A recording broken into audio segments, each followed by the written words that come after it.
Tidak mengantongi izin resmi dari polisi, sekelompok orang yang menamakan diri United Liberation Movement for West Papua dibubarkan. Ketua Fraksi Otonomi Khusus George Deidaida berharap pemerintah segera mengeluarkan nomor registrasi Perdasi.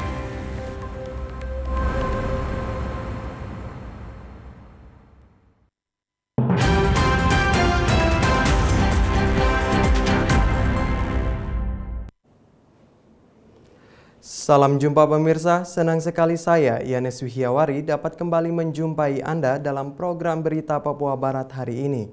Sejumlah informasi di Papua Barat akan kami hadirkan untuk Anda. Inilah berita selengkapnya.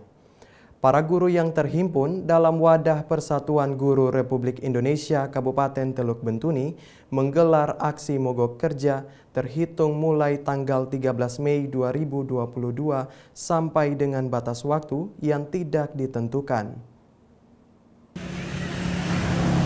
Aksi mogok mengajar yang disepakati seluruh guru ini secara serentak dilakukan di seluruh wilayah Teluk Bintuni terhitung hari ini 13 Mei 2022.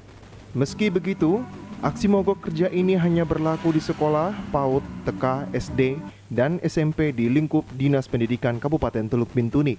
Ketua PGRI Teluk Bintuni Simon Kambia yang dikonfirmasi wartawan Jumat siang membenarkan adanya aksi mogok para guru. Kambia menjelaskan aksi mogok guru ini dipicu sejumlah hak guru dan sekolah tidak kunjung direalisasi pemerintah melalui dinas terkait. Sehingga aksi mogok mau tidak mau menjadi langkah terakhir setelah semua upaya yang ditempuh menemui jalan buntu. Kita terpaksa, bukan terpaksa, tetapi itulah guru bagaimana mau kerja lagi. Kalau kita lihat klasifikasi guru PNS itu hanya kurang lebih 300-an yang PNS, sekitar 500-an ya 500-an. 500-an itu dengan jumlah sekolah ini tidak mampu tuh.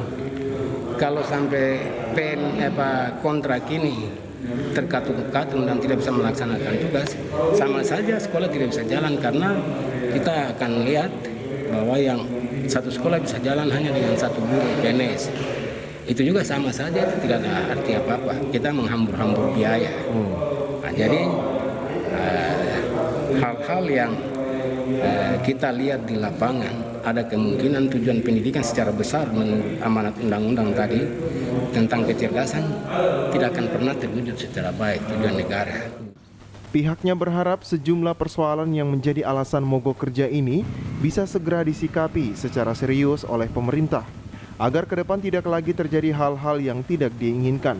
Sesuai surat pernyataan yang beredar luas di masyarakat, sedikitnya ada 5 hal yang menjadi pokok tuntutan PGRI kepada pemerintah, yakni realisasi pembayaran 3 bulan gaji guru kontrak tahun 2021, penetapan SK guru kontrak baru, dan penempatan tahun 2022, kejelasan status guru P3K tahun 2021, realisasi bantuan operasional pendidikan tahap 4 tahun 2021 dan tahap 1 tahun 2022, serta komitmen pemerintah daerah terhadap program sekolah penggerak. Dari pantauan TVRI Papua Barat di sejumlah sekolah yang ada di distrik Bintuni dan Manimeri, sejak pagi hari terlihat lengang.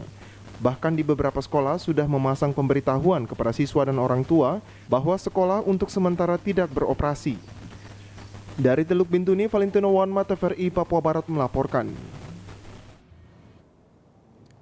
Menteri Dalam Negeri Tito Karnavian akhirnya melantik pejabat Gubernur Papua Barat serta 4 pejabat gubernur lainnya yang dilaksanakan di Gedung Kementerian Dalam Negeri Jakarta pada Kamis 12 Mei 2022. Kelima penjabat gubernur tersebut dilantik karena telah habis masa jabatannya terhitung 12 Mei 2022. Sementara pilkada serentak baru akan digelar pada 2024 mendatang. Pelantikan pejabat gubernur dilakukan berdasarkan keputusan Presiden RI nomor 50/P/2022 tanggal 9 Mei tentang pengangkatan penjabat gubernur yang diteken oleh Presiden Jokowi. Dalam pelantikan tersebut dihadiri pula oleh Wakil Gubernur Papua Barat Muhammad Lakotani, Sekda Papua Barat Nathaniel Mandacan, serta Ketua DPR Papua Barat Origenes Wonggor, Ketua MRP Papua Barat Maksi Ahoren, dan beberapa tokoh masyarakat. Ketua MRP Papua Barat Maksi Ahoren kepada media usai mengikuti pelantikan penjabat gubernur mengatakan apa yang sudah diputuskan oleh Presiden merupakan tanggung jawab masyarakat Papua Barat untuk mendukung Paulus Waterpaus sebagai penjabat gubernur Papua Barat.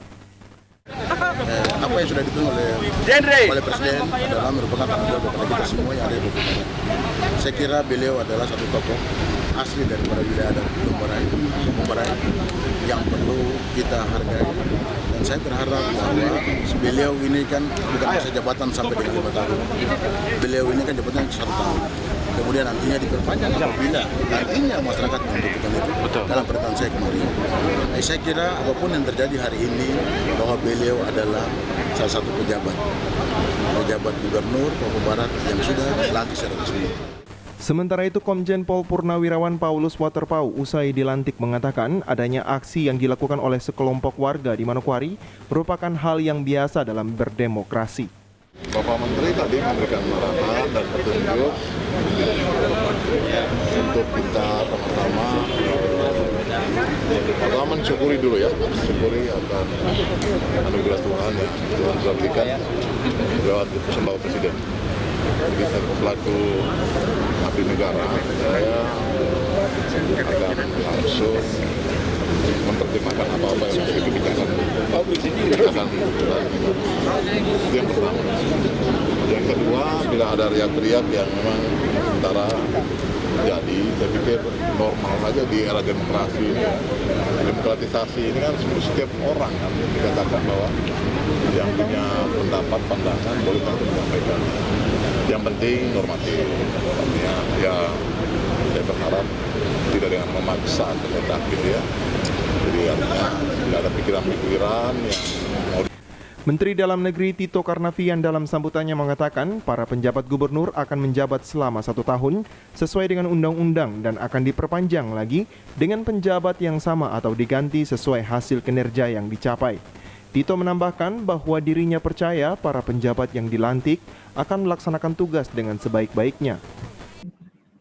Terjadi mekanisme yang cukup demokratis dari sidang tersebut. Dari hasil penilaian sidang, beberapa yang diajukan bapak-bapak telah terpilih. Sekali lagi terpilih ini kita meyakini bahwa ini adalah kehendak dari Tuhan Yang Maha Kuasa. Dan yang kedua, dari mekanisme ini Bapak Presiden yang memutuskan memberikan kepercayaan kepada Presiden. Kemudian dalam rangka pelaksanaan tugas depan, tadi sudah disampaikan sesuai undang-undang juga bahwa jabatan penjabat itu berlangsung atau dilaksanakan paling lama 1 tahun. Dan undang-undang menyatakan dapat diperpanjang dengan orang yang sama atau orang yang berbeda. Adapun penjabat gubernur yang dilantik bersama penjabat gubernur Papua Barat adalah Al Mukhtabar sebagai penjabat gubernur Banten, Ridwan Jamaluddin sebagai penjabat gubernur Kepulauan Bangka Belitung, Hamka Hendra Nur sebagai PJ Gubernur Gorontalo, Paulus Waterpaus sebagai penjabat gubernur Papua Barat dan Akmal Malik sebagai penjabat gubernur Sulawesi Barat. Tim Liputan TVRI Papua Barat melaporkan. Situasi di Papua Barat terpantau aman dan kondusif pasca pelantikan Komjen Pol Purnawirawan Paulus Waterpaus sebagai pejabat gubernur. Hingga Jumat 13 Mei 2022, situasi Kamtipmas di Papua Barat terpantau aman dan kondusif pasca pelantikan Komjen Pol Purnawirawan Paulus Waterpaus sebagai penjabat gubernur Papua Barat yang berlangsung di Jakarta pada Kamis 12 Mei 2022.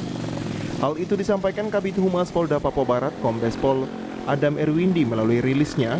Adam mengajak agar seluruh elemen masyarakat bersama-sama ikut menjaga situasi yang sudah kondusif di tanah Papua Barat dengan mendukung keputusan pemerintah demi kemajuan pembangunan daerah di Provinsi Papua Barat. Kabid Humas mengatakan sejak kemarin Polda Papua Barat dan jajaran melaksanakan siaga serta melakukan pengamanan di beberapa titik untuk mengantisipasi gangguan Kamtipmas selama pelantikan penjabat gubernur berlangsung. Pengamanan ini juga memastikan seluruh aktivitas masyarakat di wilayah Kabupaten Manokwari dan sekitarnya bisa berjalan dengan aman, tertib, dan lancar. Adam juga menyampaikan terima kasihnya kepada seluruh masyarakat, para tokoh masyarakat yang sudah sama-sama menjaga wilayah seluruh Papua Barat hingga kondusif. Tim Liputan TVRI Papua Barat melaporkan. Pemirsa, 31 unit kendaraan berhasil terjual pada tahapan pertama proses lelang kendaraan dinas di lingkup pemerintah Provinsi Papua Barat dengan nilai lelang sebesar 2 miliar 200 lebih yang masuk ke kas daerah. Tanggal 28 Maret 2022 lalu merupakan hari pertama dilaksanakan proses lelang kendaraan. Tahap pertama sebanyak 52 unit dan tahap kedua 50 unit. Semua kendaraan sudah memenuhi dokumen penilaian sehingga dapat dilelang. Dan proses pelelangan dilaksanakan secara online atau terbuka untuk umum. Yakob Jitmau, Kepala Bidang Aset Badan Pengelola Keuangan Daerah mengatakan untuk tahap pertama sebanyak 31 unit kendaraan yang berhasil dijual dari 52 unit yang dilelang dengan nilai secara keseluruhan sebanyak 2 miliar 200 juta lebih.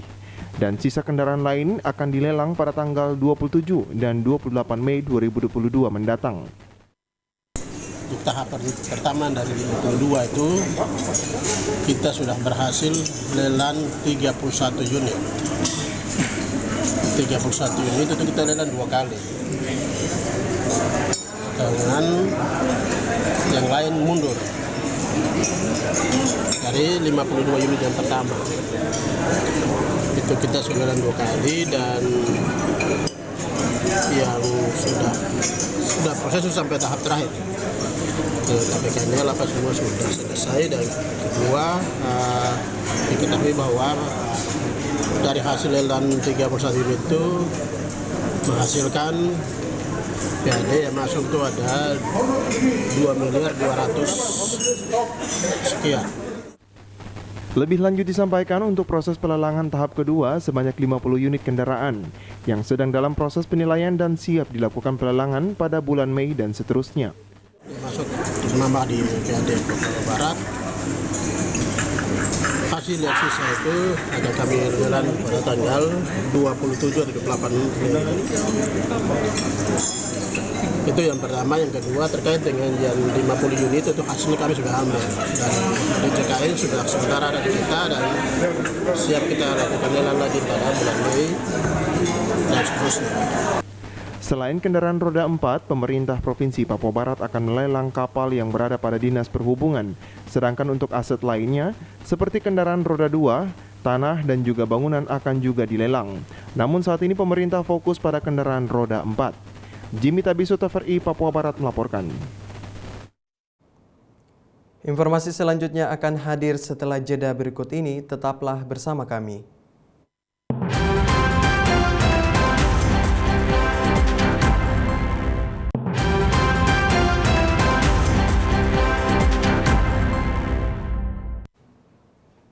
Terima kasih Anda masih bersama kami.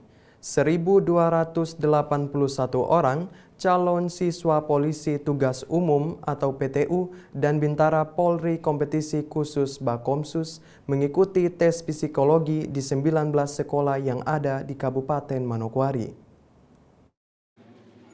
Polda Papua Barat saat ini sudah memasuki tahap tes psikologi tahapan penerimaan calon anggota Polri tahun anggaran 2022.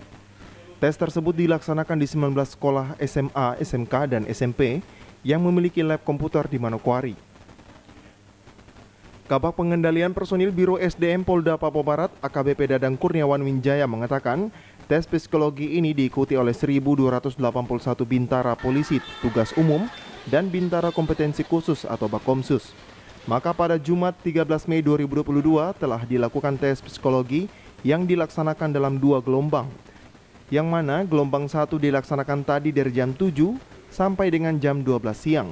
Sedangkan gelombang kedua dimulai dari jam 2 sampai jam 5 sore. Adapun bintara polisi tugas umum yang mengikuti tes terdiri dari Bakomsus yang meliputi dari teknik informatika polisi, musik, logistik, forensik, Polairut, kesehatan, Brimob, dan ditambah polisi tugas umum. Kami dari personalia Polda Papua Barat beserta dari Biro psikologi, melaksanakan kegiatan tes psikologi bagi calon siswa Bintara PTU dan juga Bakomsus, total 1.281 yang akan dilaksanakan tersebar di 19 sekolah SMA, SMP maupun SD yang memiliki lab komputer. Hari ini dilaksanakan dalam 2 gelombang, yang mana gelombang 1 dilaksanakan tadi dari jam 7 sampai jam 12 dan gelombang 2 schedule-nya jam 2 sampai jam 5. Adapun hari ini tadi ada sedikit kendala jaringan sehingga agak tertunda, sehingga pelaksanaannya tadi baru dilaksanakan sekitar jam 10. Jadi untuk gelombang kedua nanti akan dilaksanakan mundur. Jadi untuk yang PTU ini atau ini terdiri dari 1.281 ini terdiri dari Bakomsus yang meliputi dari TIPOL atau TI, teknologi informatika, musik, logistik, forensik, dan juga dari Polair, kesehatan atau nakes, ditambah dari Brimob dan juga dari Polisi Tugas Umum. Dadang mengatakan tes psikologi ini akan berlangsung selama 1 hari dan minggu depan kembali dilaksanakan dengan ujian akademis. Seluruh rangkaian tahapan seleksi Bintara Polisi Tugas Umum dan Bakomsus direncanakan selesai pada bulan Juni mendatang, di mana pada setiap tes yang dilakukan calon siswa Bintara bisa langsung mengetahui nilainya untuk dapat lanjut pada tes berikutnya. Namun bila tidak memenuhi standar nilai yang ditetapkan yakni 61, maka siswa tersebut dinyatakan gugur. Rencana 1 hari ini, yaitu dari pagi dengan sore. Berikutnya nanti minggu depan akan dilaksanakan ujian akademis yang akan dilaksanakan juga sama di sekolah-sekolah sebanyak 19 sekolah di Kabupaten Manokwari kota ini. Untuk puncak seleksinya nanti akan terakhir dilaksanakan sekitar bulan Juni, pertengahan bulan Juni. Sementara ini nanti psikologi semuanya dilaksanakan secara one service day atau 1 hari langsung selesai. Jadi nanti adik-adik, para peserta seleksi tes psikologi ini, begitu selesai melaksanakan ujian psikologi, langsung akan keluar nilainya di komputer tersebut masing-masing. Jadi tidak ada sistem besoknya atau lain sebagainya, tetapi langsung. Semuanya ujiannya sistem online dan dilaksanakan saat itu, selesai saat itu juga keluar nilainya. Sementara itu, salah satu siswa calon Bintara Polisi Tugas Umum kiriman Polres Fakfak Franciscus mengaku baru pertama kali mengikuti tes polisi. Ia berharap apa yang didoakan selama ini bersama dengan rekan-rekannya dari Polres Fakfak bisa mendapatkan hasil yang baik untuk lanjut pada tahapan tes berikutnya. Kenalkan, nama saya Franciscus Dwi Sudarma Putra Tanir, pengiriman dari Polres Fakfak. Saya di sini baru pertama kali mengikuti tes psikotes. Jadi bagi teman-teman semuanya banyak berdoa yang untuk jangan ragu-ragu untuk mengikuti tes ini. Natalindo Kerewait, TVRI Papua Barat melaporkan. Pemirsa, guna penataan kembali Pasar Wosi pasca kebakaran dan maraknya bangunan liar, Bupati Manokwari pagi tadi lakukan sidak dan meminta OPD terkait tertibkan lapak pedagang yang membangun tanpa izin. Jumat pagi tadi Bupati Manokwari Hermus Indo bergegas menuju Pasar Wosi melihat kondisi pasar yang mulai semrawut dalam penataan. Mulai dari los, lapak hingga bangunan liar yang dibangun oleh warga tanpa izin pemerintah daerah. Bupati Manokwari didampingi Asisten 1 Setda Manokwari dan PLT BPBD Kabupaten Manokwari mulai melakukan sidak dari terminal penumpang, memasuki ruas jalan lingkar pasar, areal pasar yang terbakar dan semua los Pasar Wosi. Dari hasil pantauan di Pasar Wosi pagi tadi, Bupati melihat banyak bangunan liar yang dibangun warga. Didapati juga banyak bangunan yang dibangun menutupi badan jalan. Sehingga dengan tegas Bupati menyampaikan untuk warganya siap untuk membongkar bangunan secara sukarela. Apabila warga tidak mengindahkan himbauan tersebut, maka Pemda siap ambil alih. Kita akan fungsikan Perda Tramtip kita dengan Satgas, ya, Satgas Tramtip kita yang sudah terbentuk dengan melibatkan semua stakeholder, ya.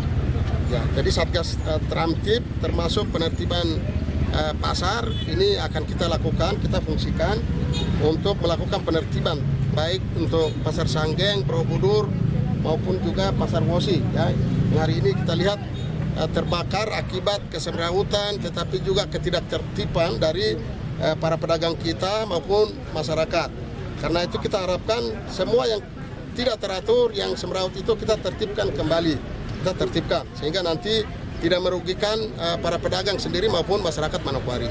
Dan juga kawasan di sekitar yang hari ini juga tidak tertib, ya. Kita akan bersihkan bangunan-bangunan liar dan juga semua pedagang kita yang memang hari ini aktivitas perdagangan mereka masih berlangsung, tapi di tempat yang tidak teratur ini kita akan tertibkan semua dulu. Ya, bangunan-bangunan yang tidak teratur di kawasan ini kita akan tertibkan semua dan kita akan siapkan los-los darurat ya untuk mereka kembali, untuk mereka berjualan sementara sambil menunggu pasar permanen, pasar Wosi yang akan kita bangun di tahun 2024. Bupati juga berharap demi tertibnya pasar Wosi dan demi kepentingan bersama, maka para pedagang harus mempercayai pemerintah untuk mengatur, sehingga pedagang tidak mengatur diri masing-masing.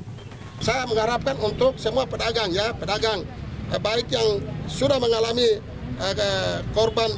menjadi korban kebakaran di 2 hari lalu maupun yang masih melaksanakan aktivitas di pasar ini, supaya mereka juga mengerti ya, dimohon pengertiannya dan juga kerjasama dari semua pedagang supaya beri kesempatan kepada pemerintah untuk menata kembali pasar ini. Ya, kalau ini kita tata dengan baik, kita akan tempatkan kembali para pedagang di los-los yang sudah disiapkan oleh pemerintah. Nah, sehingga ini bisa memberikan pelayanan baik kepada para pedagang sendiri, tapi juga untuk masyarakat Manokwari seluruhnya. Bupati pada saat melakukan pantauan di Pasar Wosi pagi tadi mengingatkan kepada para pedagang untuk tidak menjual minyak tanah dan juga bensin di dalam pasar karena dapat berakibat fatal. Selain itu, penataan pasar oleh Pemda Manokwari juga siap dilakukan dengan menertibkan los penjualan antara los sayuran, pakaian, dan sembako. Sedangkan los pasar ikan, tegas Bupati tidak ada lagi pedagang ikan yang beraktivitas bersama dengan penjual sayuran karena dapat mengganggu kesehatan lingkungan. Bukan hanya itu, Bupati juga menyampaikan Pemda akan menyamaratakan harga jual sayuran di pasar. Arina Irianan, TVRI Papua Barat melaporkan. Pemirsa, keluarga besar Maluku lakukan kerja bakti membersihkan Taman Makam Pahlawan Trikora Manokwari jelang HUT Patimura ke-205 pada 15 Mei mendatang. Kerja bakti membersihkan Taman Makam Pahlawan Trikora Manokwari yang dilakukan oleh keluarga besar Maluku di Manokwari pada Jumat pagi hingga siang hari merupakan awal dari seluruh rangkaian kegiatan yang akan digelar memeriahkan HUT Patimura ke-205 pada 15 Mei besok. Sekretaris Panitia HUT Patimura Rocky Siwabesi menjelaskan bahwa kegiatan kerja bakti membersihkan Taman Makam Pahlawan Trikora ini merupakan kegiatan yang pertama yang dilakukan oleh keluarga Maluku, yang mana setelah aksi pembersihan akan dilakukan kegiatan diskusi intern masyarakat Maluku, siara TMP, dan puncaknya akan dilakukan lari obor, dan pusat kegiatan dilaksanakan di lapangan Borarsi.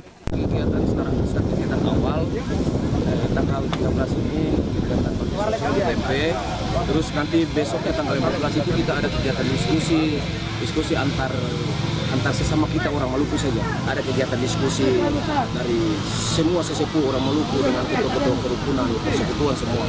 Dari tanggal 15, terus nanti puncaknya itu hari Minggu sore tanggal 15. Itu momennya kan sebenarnya hari Patimura ini kan di tanggal 15. Tetapi mengingat hari tanggal 15 itu hari Minggu, jadi kita panitia ambil kebijakan untuk undurkan ke tanggal 16, bertepatan dengan hari libur Waisak juga. Jadi kegiatan nanti di tanggal 15 itu ada tapi sekedar kunjungan ke TMPS ini untuk memberikan penghormatan kepada pahlawan kita. Rocky juga menyampaikan melalui kegiatan yang dilakukan dalam rangka memeriahkan HUT Patimura, diharapkan dapat mempererat hubungan orang Maluku di Manokwari, khususnya kaum muda, sehingga dapat bersatu bersama mendukung pemerintah daerah, seperti pepatah di mana bumi dipijak, di situ langit dijunjung. Memberikan semangat buat teman-teman asal Maluku yang ada di tanah rantau ini agar tetap menjaga kebersamaan, tetap satu untuk membangun Manokwari, artinya bekerja sama dengan pemerintah daerah, biar seperti ada pepatah bilang di mana bumi dipijak, di situ langit dijunjung. Ya itulah keberadaan kita orang ada di Papua ini. Untuk itu saya tetap menghimbau masyarakat semua kerukunan yang ada di Manokwari dari 3 tungku untuk tetap terlibat dengan pemuda-pemuda dari Sapuer, dari beberapa organisasi yang terlibat di dalam KKMP pada dasarnya begitu. Keluarga besar Maluku harus kompak. Walaupun di dalam keluarga Maluku itu sendiri terdapat sub-sub organisasi orang Maluku. Keluarga besar Maluku harus bersatu ibarat seikat sapu. Bila dikumpul menjadi satu ikat, maka dapat membersihkan sampah dengan cepat. Begitu pula sebaliknya untuk warga Maluku dari 3 tungku juga harus tetap solid ikut membantu pemerintah menjaga kedamaian dan keamanan kota Manokwari sebagai rumah bersama. Arina Irianan, TVRI Papua Barat melaporkan. Informasi tadi sekaligus menutup jumpa kita dalam program Berita Papua Barat hari ini. Kami tetap mengajak Anda untuk mencegah penyebaran COVID-19 dengan cara memakai masker, mencuci tangan pakai sabun dengan air yang mengalir, menjaga jarak, menjauhi kerumunan, serta membatasi mobilitas dan bersedia vaksin sesuai kebijakan pemerintah. Indonesia pulih karena aku, Indonesia pulih karena kamu, Indonesia pulih karena kita. Mewakili kerabat kerja yang bertugas, saya Yanes Wihiawari mengucapkan terima kasih dan sampai jumpa.